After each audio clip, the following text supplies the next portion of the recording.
Joining me now, White House Press Secretary Stephanie Grisham.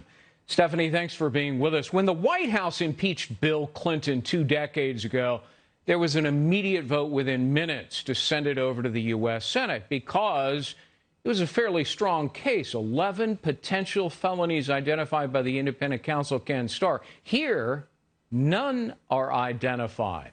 Yet Pelosi is withholding the articles. Isn't that really an implicit admission that she knows her case is demonstrably weak and should never have been brought?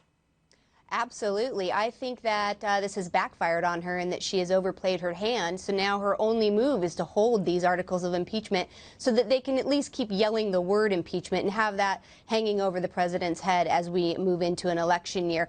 But it's not going to work. As you know, as you noted earlier, the president is doing great. Our economy is booming. He just signed NDAA, and that gave more funding for the border wall and assistance for vets and opioid crisis. So the president is doing so much, and that's with hands tied behind his back. I just want to say, imagine what he's going to do once this sham is over and we go into 2020, what he'll be able to do for this country.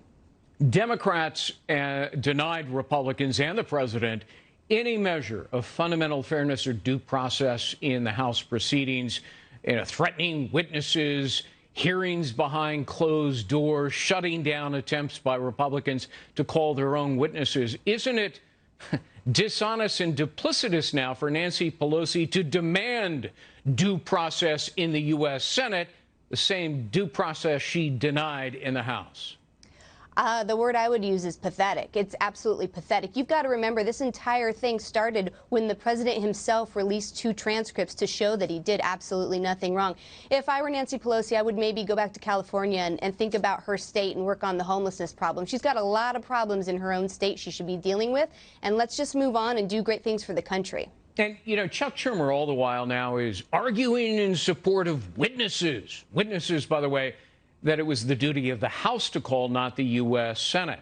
Schumer apparently has forgotten that 2 decades ago he argued against witnesses in the Clinton impeachment. Isn't this just another case of hypocrisy and why Americans are so sick and tired of the career politicians like Schumer that invade and inhabit the swamp? Actually, it's funny that you just said the swamp. I've got to say, in my short time in D.C., I now understand the term and why we said drain the swamp. Outside of Washington, D.C., you're absolutely right. People are so tired of impeachment. Poll numbers are showing that. People care about their paychecks, their families, their health care. That is what people care about, and the Democrats just don't seem to care about that. Our president, though, will continue on, and like I said, going into 2020, we are very strong. Republicans are united, and he's going to keep fighting for this country and doing really great things. If you listen to Democrats who are running for president, as well as the mainstream media mob, we are on the brink of economic disaster. That, of course, is belied by the facts. I jotted a few down. Stock market, all-time high. Consumer confidence, 20-year high. Unemployment, 50-year low. Poverty is down significantly. Wages continuing to rise. GDP, consumer spending are incredibly strong right now. When you hear Democrats say, oh, I have a cure-all, a panacea for the economic ills that are dragging Americans down, what do you think?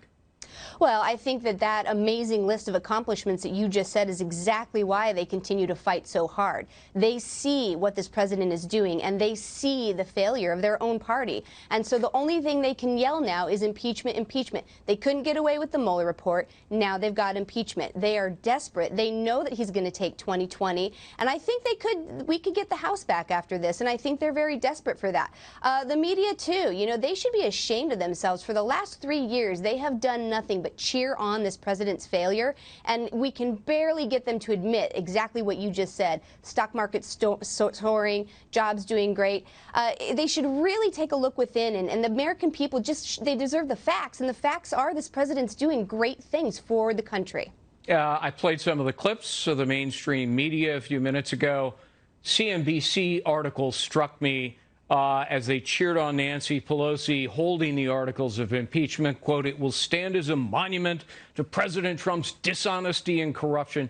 My goodness, is it any wonder that trust in the American media is at an all-time historic low The Gallup poll has print media at 12%, TV news 8% trust among America.